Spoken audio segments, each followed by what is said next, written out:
My son, when he was born, it like totally turned our lives upside down, pretty much, right? It was a situation where we had a completely normal pregnancy while we were at the hospital, literally within the span of 5 minutes of like starting our medication. Our world just kind of turned upside down. Our nurses were like, hey, his heart rate is dropping. We are concerned, and I think we just need to move forward with a C-section. And so when I woke up from my C-section, the first thing I remember is Jake looking at me and me finding him and being like, hey, where's Brooks, our son? Where's Brooks? And Jake looked at me and he was like, well, something's not right. Something's wrong. He basically, when he was born, was what they call hypotonic. So he had like no muscle tone, right? So he basically came out floppy. As soon as we got home the very next day, they called us and they were like, hey, yes, like they missed this chromosomal abnormality on your first blood test, but he has a rare genetic condition called Prader Willi Syndrome. Okay. Part of his chromosome is deleted, and what that piece of his chromosome does is it's responsible for a lot of his muscle tone, so being able to like move your muscles, grow your muscles normally, right? All of that developmentally is kind of impacted. There's always this temptation to say, well, my life doesn't look like God is faithful. My life doesn't look like God provides.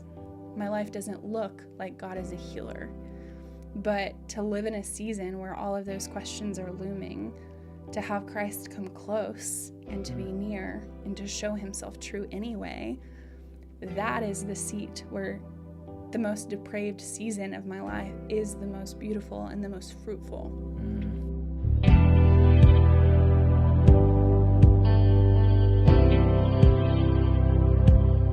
Hey guys, welcome back to the Faith Ignite podcast, and we're so excited you decided to join us for today's episode. If this is your first time, we want to say welcome, that you've taken a few minutes out of your day to join us. And if you're a returner, we would love to say thank you for coming back to be able to consume this content. And before we jump into today's episode, I want to ask you to do a few things as usual. If this podcast has helped you, shaped you, encouraged you, motivated you, ignited your faith, I would ask you to hit the like button, that subscribe button, and turn the notification bell on so you are aware when new episodes are released. And then secondly, if you want to become a financial partner of this ministry, you can follow the link below and it'll take you to our website. You can partner with us there to help us take these stories of faith around the world to the people that need them. And then lastly, if something's going on in your life, we would love to know about it. Reach out to us, send us a letter, reach out to us on social media. We would love to celebrate what God's doing in your life and be able to celebrate and stand with you during that time.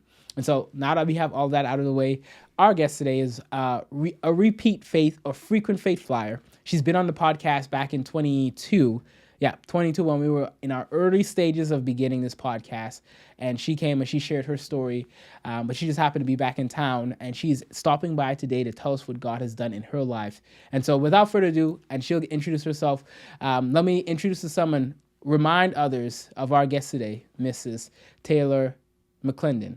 Isn't that weird to say McClendon instead of Miller? I know, I was going to say Miller, and I was like, last time you were on the podcast. Last time you were on the podcast, you were Miller. I was Miller last time. Now you're McClendon. Now I'm McClendon. Okay, so since we're just going to go right into it. So from Miller to McClendon, how did it happen? How did it happen? How did I meet my man? How did I get married? Gosh, what a story. Well, if he was here, he would laugh so hard. He loves to tell this story because he always... I know there's two sides to every story. There are two sides to every story, and his is actually hilarious because he will always tell people, well, she was my boss. And then I have to, like, stop him and say... HR violation. Wait a second. Like, time out. There's more to the story. Yeah. But I kind of was for a season. Like, he was part of... For a couple of months? Yeah, for like a few months. Okay. I was his boss. He worked in student association. And so my husband, he went back to college a little later in life than everybody else. And so, ORU, right? He was non-traditional student. Second chances. Yeah, second chances. And so, but he served in student association with intramurals. And so he was part of that staff under Jonathan Baker. Shout out JB. And so when I started helping out JB with student association, right, I was kind of his boss. Okay. Right? I can see the overlap. Because I was a staff that had power over that department. Okay. And it was so funny because he had been crushing on me. I had no idea at all. He's such a background player. Guy that's in the corner just does his job and that's that. And so I had no idea, right, that he had a crush on me until out of the blue one day he just like DM'd me on Instagram. Okay. This was when I was still his boss. Okay. And he shot his shot. He Yeah. did. And I had to kindly say, I'm so sorry. Like, I'm your boss. I cannot do this. So, and I was dating somebody else at the time. Okay, yeah. Right? So I was like, I'm sorry. Can't. He got in line. Yeah, he got in line. And so then the next year when I became the director of Student Association. So his boss's boss. Yes. Okay. I was like truly then his boss. Okay.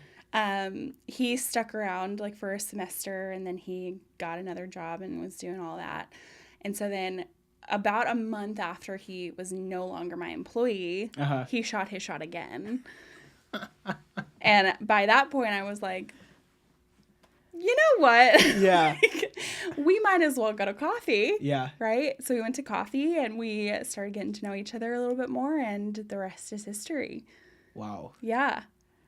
I mean, all kind of, well, Taylor has ethics. Because if not, it was been all kind of HR violations. Oh my gosh, so many. They would have been like, you're out. Yeah. No.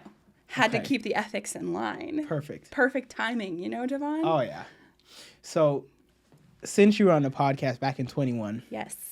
what has God done? What has changed? Oh Obviously, my your last name goodness. did. My last but name changed. What has changed from 21 to now was 25, about to be 26? Yeah, that's a long time. I feel like so Yeah. much life happens just in a year. Oh, yeah. But yeah, since then I changed careers. And so no longer working at Sweet ORU, but I work for Brain Code Centers. I'm a neurofeedback specialist. I have no idea what that means. Exactly. Yeah, I get to map people's brains, see what their brains are doing, what their brain waves look like, see what kind of dysregulation is happening in their noggins. Okay. And then we get to train it to make sure that their brains are really working for them. And so it's pretty fun, actually. Sounds pretty interesting. Yeah, it's super interesting. So I'm a neurofeedback specialist. I obviously got married, Right. which was obviously huge. I've moved across the country twice now. Went from Tulsa to West Virginia, then West Virginia to Colorado. Okay. And I now have a 1-year-old son.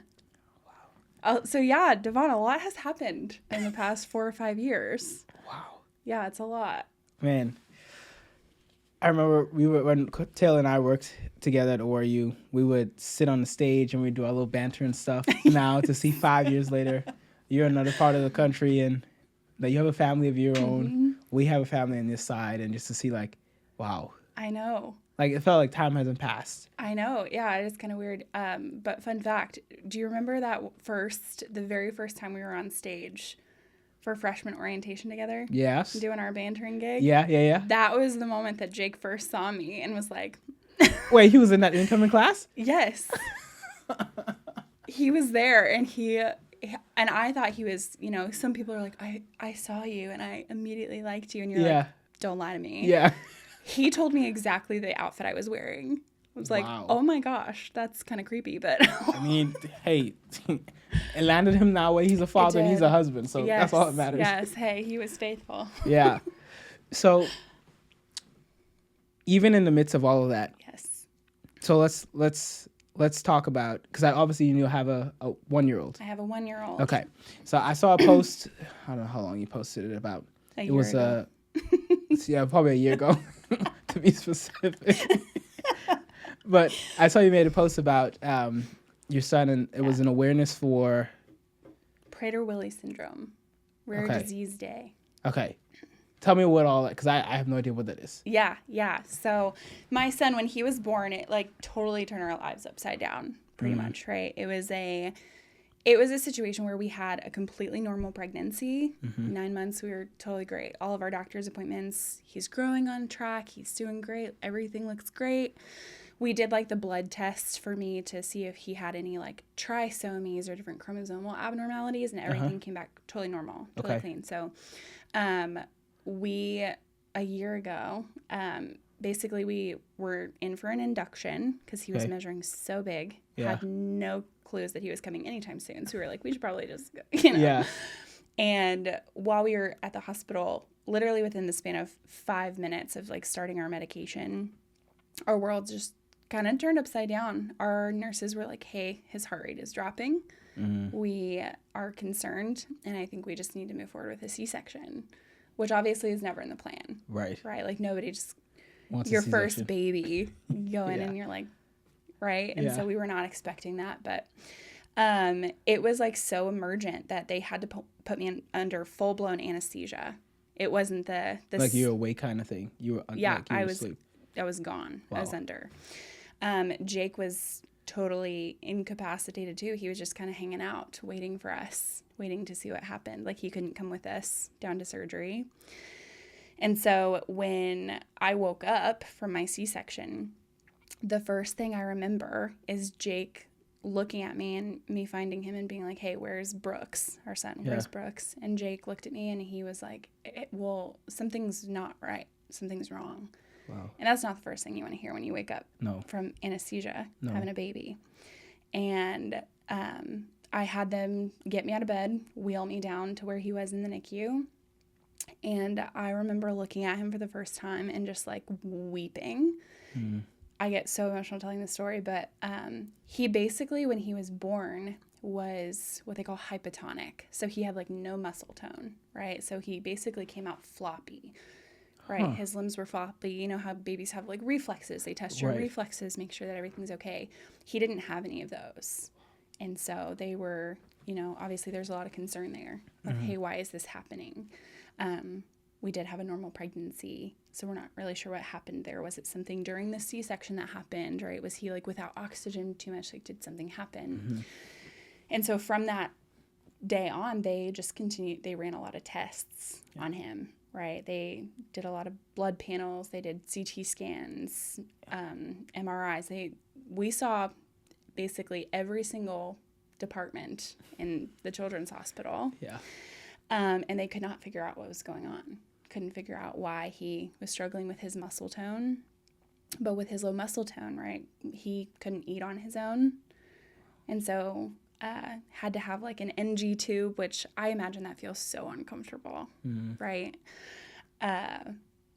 Yeah, so many blood pricks on his heel, very tragic. Yeah. So the first month of his life was just, we spent it in the NICU trying to figure out what was going on with him because we had no clue. So eventually we sent off some blood panels for genetic testing. Okay. Because our doctors were like, hey, we've run every test. Yeah. We can't figure out exactly what's causing this. Yeah. So we think it might be genetic. Okay. We're not sure. Okay. And so we actually did not get our genetic test results back until after we left the hospital. Yeah. Wow. Yeah, we left the hospital. Our kind of ticket out was getting him a feeding tube so we could go home and feed him ourselves. Right. But we got home, and then as soon as we got home the very next day, they called us and they were like, hey, yes, like they missed this chromosomal abnormality on your first blood test, but he has a rare genetic condition called Prader Willi Syndrome. Okay. And what that is, it's a deletion on chromosome 15. And there are a lot of different variations of Prader Willi. Okay. But it's a paternal deletion. It's a totally random deletion that happens. Okay. And part of his chromosome is deleted. And what that piece of his chromosome does is it's responsible for a lot of his muscle tone. So being able to like move your muscles, grow your muscles normally, right? All of that developmentally is kind of impacted. And then the other thing that is impacted is his hypothalamus, which is... What is that again? I heard it in school, but what is that again? You're so funny. It's a part of your brain that really, it controls like temperature regulation. It controls like a lot of different sensory cues as well. Okay. And so one of the big parts of Prader Willi is satiety, the feeling of I'm full, right? After you eat a meal, that feeling of like, oh, I've eaten enough. Right. I'm full. Prader Willi kids don't have that. So they struggle with overeating, right? That they are never satisfied. They're constantly hungry. There comes a time in their life where something shifts. Around like age 3 or 4, something shifts and they just become ravenous all the time. And so there's just a lot there developmentally, like in the future. We're not sure how this is going to impact. It's kind of like a spectrum disorder too, where a lot of things, developmental delays, physically, even cognitively, sometimes they're impacted just because, Okay. I mean, a piece of your DNA is missing, you know? Right. So we're not really sure long term how this is going to impact him, but Okay. it has been quite the journey for the past year. Well, let's get into it. So, I mean, granted, I mean, you had the C-section, you woke up, and then Yeah. you wake up to this news like something's wrong. Yes. Immediately, I'm thinking like you think like worst case scenarios or something. But Yeah. in that moment when your faith was tested, Mm-hmm. how did you manage to get on the other side? What carried you through? Oh man, gosh, I'm going to probably weep. I didn't bring the Kleenex. Yeah, but he didn't bring Kleenex. I should have. So. Sorry, my mascara drips.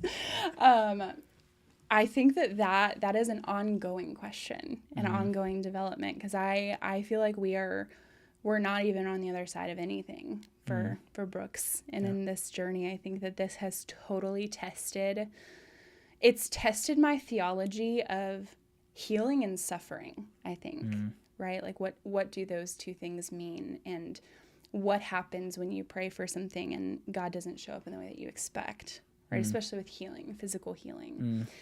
But I do believe that the one scripture that carried me through this season, like my husband Jake and I, we talk about this all the time with respect to Brooks, is there are so many scriptures that talk about how, like, hey, God knows us, he loves us, but that specific scripture that says God knew us before we were even in the womb, right? God knew us. Yeah. And I rest in confidence that God knew my son. Yeah. God knew Brooks. He knew what this would look like for him. Yeah. And he decided that we were going to be his parents. Yeah. And I have full confidence and full faith in that. Yeah. In that alone. Yeah. That is enough for me to say, I don't feel equipped at all. I don't think any parent ever feels equipped to have their kid undergo something that you never expected, right? Like before Brooks, I never even knew what Prader Willi was. Hadn't heard of it. Yeah. Most people haven't. I'm guilty. Yeah.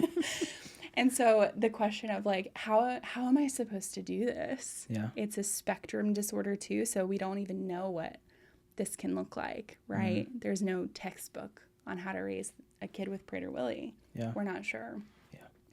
But the fact that the Lord knew and said, Taylor and Jake are equipped to raise Brooks. Yeah. That is enough for me to say, okay, then he's equipped me for this, and he's given me all that I need, and that's enough. Yeah. So for that person that's listening and watching this podcast, and that not necessarily the same situation you're going through, but they're in a situation where they thought they experienced something and they didn't. The Bible talks about how God's ways are not our ways. His thoughts are not our thoughts. And they thought God should come through this way. But for that person that's sitting in the middle of that uncomfortable season of waiting and patience, what would you tell them? Gosh, I think that I would love to take them out for coffee if that's just talk for hours. I truly think that you're totally right, Devon. God's ways are not our ways. And I think that our natural inclination is to think that we know ourselves, we know our lives, we know our hopes, we know our dreams, and ideally how things should play out. But I mean, the Lord is too kind in whatever season we're in.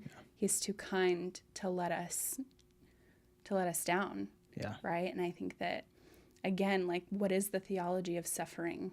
What do we believe about our suffering in light of Christ's suffering? What does that mean? And Christ suffered, and on the other side of his suffering is redemption, it's restoration, it's life and life abundance. And I have to believe that when I partner with him in suffering, this side, right, earth side, my suffering, that I get to see just a glimpse of the Father's heart for me in suffering. And so I think whatever it is, whatever the season of waiting is, whatever it is that we are suffering through, God is too kind to just let that be the end story. It never is. Right? And I also have a firm belief that even if all we do experience this side is suffering, it's worth it because Christ is enough at the end of the day. He has to be. And that's what we get for the rest of eternity. And so suffering, earth side, we can do that to know Christ deeper. We can do that to know him more. Yeah, you know, my mentor, he's been ministering to this a lot about how we all have to suffer. And Yeah. that suffering is the flesh, in a sense that we all have preferences and things we want to do. But because we are children of God, there's certain things we are called to do, and we have to do it. Christ, anybody in their good right mind would not want to willingly go and die on a cross. Yeah. But Christ had to suffer to his flesh. Like, he had to kill his flesh. It's like, you know what? Father, not my will, but your will be done.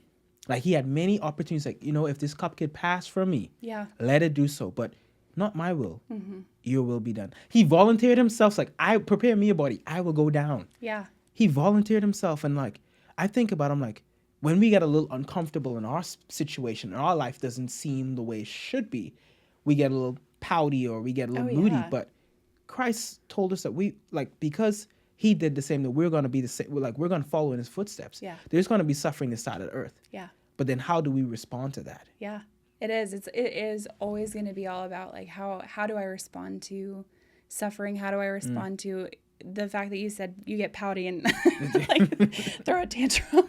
Yeah. It's so true though. It's like, who do we think that we are to deserve anything else other than what the Lord has given us? Yeah. Right? Like, we are so undeserving of grace and mercy and like the kindness of God, yet we get it abundantly. He still gave it to us. Yeah, who are we to say, like, no, God, I don't deserve this. I don't deserve this season. Yeah. We are so unworthy. Wow.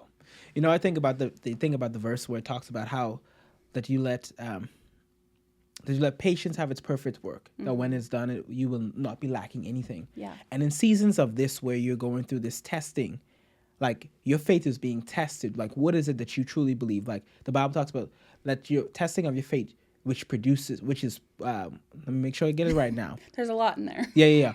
The testing of your faith through patience produces. Anyway, long story short, I can't remember the verse right now. Perseverance. Yeah. Perseverance. Long story short, like, your faith will be purified, purer than gold. Yes. That is tested by fire. That your faith be tested, and it talks about that. And now you're going through a situation now where your faith is being tested. Yeah. You're in the refiner right now, and Yeah. now everything that seemed casual, seemed like it was cool, now is being, the impurities are being burnt away, and you get to really see what it is you truly believe. Yeah, it's painful. It's painful when that happens. Yeah. I think that this past year has probably been the most difficult of my adult life. Like, without question. Yeah. It has been a very difficult year. But it has also, and this is where I believe that the Lord is just so kind and he's so faithful, is that this has truly been the most difficult year of my life. But it has, without question, been the most beautiful. It really has. How so? I have just been able to see another side of the Lord's faithfulness and just like his intimacy in the place of pain and questioning. And I think that I have for a long time, my cardinal sin has been control. It absolutely has. I am absolutely Eve in the garden. I am a control freak. And I think that has, in my seasons of suffering prior, has caused me to say, okay, Lord, I'm going to go take care of this. When everything is fine, then we can reconvene. Yeah. This has not allowed me to do that. There's nothing you could do. There's nothing. No. Wow. This is 110% out of my control. And I have come to a place of complete and utter depravity, which is, I feel like, at our base where we should live, in the knowledge of our depravity. Yeah. Because it has only been in that place that I have experienced the depth of his faithfulness and of his love, even when my circumstances don't align with that, right? Yeah. It's like there's always this temptation to say, well, my life doesn't look like God is faithful. My life doesn't look like God provides. My life doesn't look like God is a healer. But to live in a season where all of those questions are looming, to have Christ come close and to be near and to show himself true anyway, that is the seat where the most depraved season of my life is the most beautiful and the most fruitful. And it's such a countercultural thing, which is scripture in its entirety, right? Yep. Like the upside down kingdom. Yep, exactly. In my depravity, Christ is made more. Yeah. And in that my place, weakness, he's made strong. Exactly. Man, I think about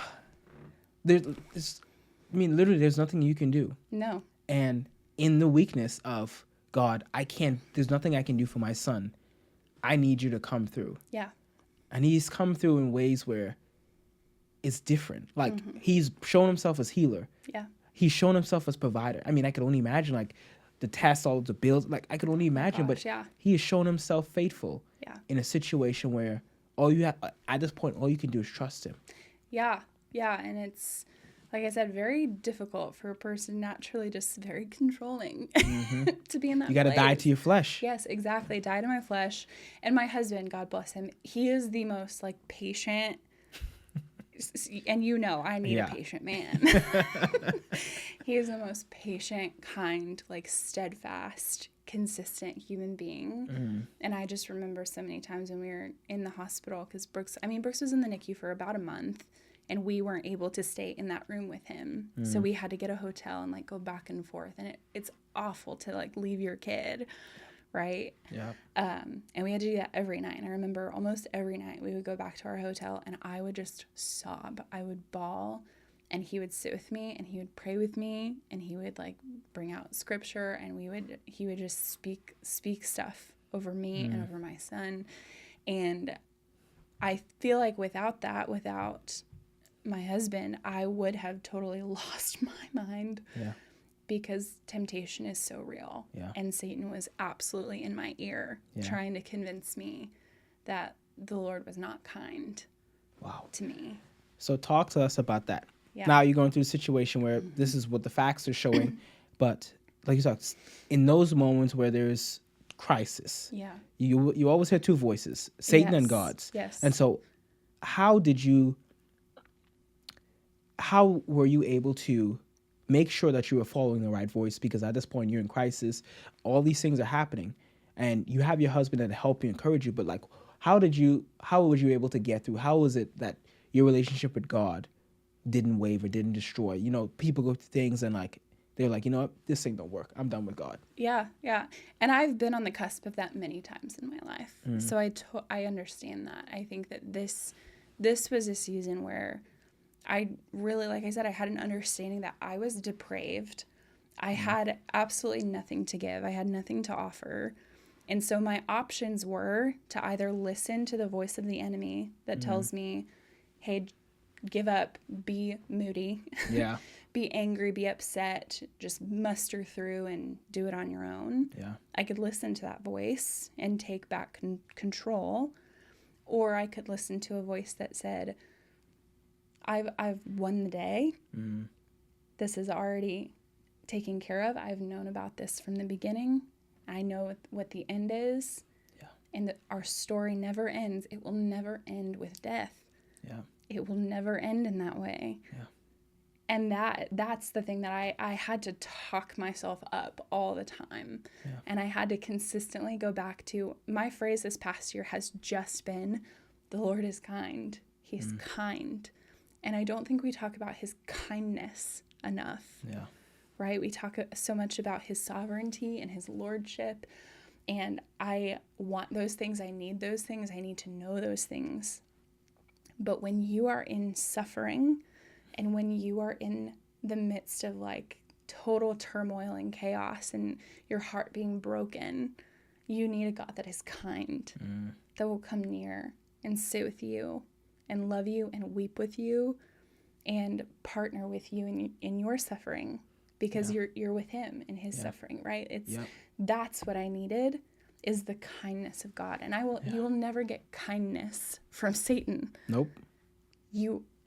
True kindness is at the foot of the cross, and that's where he meets you. Yeah. That's what I needed. So that's literally what I said every single day when we woke up. I would be like, the Lord is kind. No matter what today looks like, the Lord is kind. He has been kind. He will continue to be kind. Wow. I think about the two things. One, the importance of your confession every day. When you wake up in the morning, you could choose to be like, oh, okay, we got to go back to the hospital, figure out what's going on. Yeah. But you decide to set your tone for that day by what you spoke. And the Bible talks a lot about whatever you confess. Like the Bible talks about in Mark 11, whatsoever things that you desire when you pray, believe that you receive them, you will have them. We have to do all the saying. Yeah. And by you confessing what it is that you're going to believe for that day, set the tone. Yeah. And so, like, talk to me about the importance of your verbal communication. Because Yeah. it's one way to act a certain way, but then when it comes to you actually talking, what was that like? Well, I feel like sometimes it can feel a little strange at first because it's the whole, my situation doesn't match what I'm saying right now. Yeah. And sometimes you can kind of feel a little loopy for it, right? You feel a little loony. But the greatest part about that is I think that your situation, sure, it didn't match what I said, and it never did. Yeah. That didn't matter. What changed was my heart posture, my experience, my family's experience, and how we got to see God in the midst of it. That's what changed. Yeah. And I have the utmost belief that truly the only thing that matters this side of heaven is to know Christ intimately. Yes. To know him deeply and truly to know him. Yeah. And so, yeah, my confession and what we spoke and what we prayed, it didn't match our circumstances. Yeah. And continuing to repeat them didn't change what happened. It didn't. It changed how we experienced and knew God and how we got to interact with him. Yeah. And that has made all the difference. Yeah. Right? And so we can sit here and say confidently, and I say we as if my husband is right here, but we can say confidently that even if this side of heaven, Brooks is never healed fully in the way that we would expect, right? We know that like God is still a healer. Yeah. He just is. That doesn't change the fact. It doesn't change. And so my interaction with God as healer is not contingent on me getting what I want when I think of him as healer. It is contingent on the fact that I know him and he just is. Ooh, that's good. That's good. You know, the Bible talks about call things that be not as though they were, things that be not as though they were, and seeing like these things that we look at, the things of the world are carnal. They are temporary. They're like emotions. Yeah. One way it's this way, the other time it's this way. It goes back and forth, to and fro. But the word of God, it does not change. The Bible says he's the same yesterday, today, and forevermore. That part of him does not change. Yeah. What he did then, he'll do it again today. Yeah. And to understand, like, that's the kind of God we serve. And to see, like, what you're going through, how your faith is being tested, how your family and your heart posture is being changed, that speaks more volumes to people that may never even step foot in the church. I'm like, she like people say, they got dealt this hand. She has experienced this. Yeah. But yet in all of that, she's never walked away from God. She's never turned her back on him. She's still, like, to the natural mind, it's going to be like, why does she still serve this God if this is what happened? No, you serve God because he's good. You serve God because he saved you. Yeah. Regardless of the circumstance, Paul talks about, no matter the circumstance, I have learned to be content in every circumstance, whether good or bad. Exactly. Wow. Man, you got me about to start preaching in here. Hey, preach. This is your podcast. Man, that's true. You have the floor. That is true. Man, it is such a blessing to see that. And then people think, like, when it comes to serving God, you only serve him in the good. There is times where, like we talked about it, that suffering part where, you know, I think of this imagery of where I saw this picture before where there was a storm going on and there was this one bird in you have to look very closely at this picture. There's one bird just sitting very calmly in the rock, but like the winds are tossing and throwing. Yeah. So that's what it looks like to have peace in the midst of a storm. Absolutely. Like that bird was not bothered, just sitting there, the waves tossing and doing everything. That bird was just sitting there chilling. And I think about when the disciples were on the boat, they thought they were going to die. Their life was about to end. Their life was turned upside down. Jesus came in the midst of their storm and calmed it. Yeah. Which I think that's a place in our faith that, I mean, you have to wrestle with it. But I also imagine, I love the fact that we do and we can sit confidently on that rock and not be shaken. We don't have to be moved. But man, your hair is gonna blow. is gonna be uncomfortable. Get some water on you. Yeah, you might get some windburn. Yeah. It's gonna be uncomfortable. Yeah. Absolutely. And you might feel wobbly. But I mean that is the truth. It's my feet aren't planted in my own thoughts on things. Yeah. My feet aren't planted in my opinions. My feet are planted not even in my experience. They're planted in just the truth of who God is and who he's always been. Wow. And that the fact that that doesn't change is the source of peace. Yeah. Is to know that it's not that. I think about the fact that some people have told me, well, yeah, sometimes God is just, but sometimes he's merciful. I'm like, no, he is both at the same time. Yes. And he always will be. He always will be. And just because I didn't see him act in a certain way does not mean he is not that thing. Yeah. Right? He is and will always be continuously healer. Yeah. He will continuously be judge. He will continuously be righteous and faithful and powerful and all-knowing, but he will also be kind at the same time. And it doesn't change whether he shows up in the way I want to or not. Yeah. Man, that's a blessing. So, Taylor, if you could go back, and I guess we can probably end on this, but if you could go back and you could kind of take a bird's eye view, looking at Taylor, looking at the situation that's going on, what advice would you tell yourself then or now or someone that's listening? I think I would say in this, I think it's very fitting. I have a word of the year every year. I do remember. Yeah. I pray about that every year. And my word for 2025 is the word that I would give anybody listening. I would give myself back last year when I had my son. Yeah. And I would say, hey, the most important thing right now is to abide, is to remain and to sit and to be with Christ and his love and what that looks like. And to learn how to do that is a trying and it is a patient building thing to truly abide in the Father's love, because I think situations like this naturally make you want to run away. They do. They make you want to hide, or they make you want to cower, be afraid, or take control and do something on your own. But what will get you through any situation, any challenge, any storm, tribulation, suffering, what will get you through is to abide and to remain in the knowledge of his word, of his identity, and who we are in light of that. And who we are is we are sons and daughters deeply loved by him. And we can rest in the fact that our Father, our Lord, will take care of us and has the provision to do that in the way that it's supposed to happen, not in our opinion of how it should happen. Taylor Miller, ladies and gentlemen. Oh, Miller. Taylor McClendon. I knew you would do it at least once. Taylor McClendon, ladies and gentlemen. Taylor, thank you so much for sharing and opening up what's been going on in the past year. I know it's been a trying time, but at the end, your faith has become more purified and more like gold. Where it's stronger now, and you can be able to go back and encourage someone else that may have a similar situation. You can be like, hey, I've been through that. You'll be fine. God's faithful.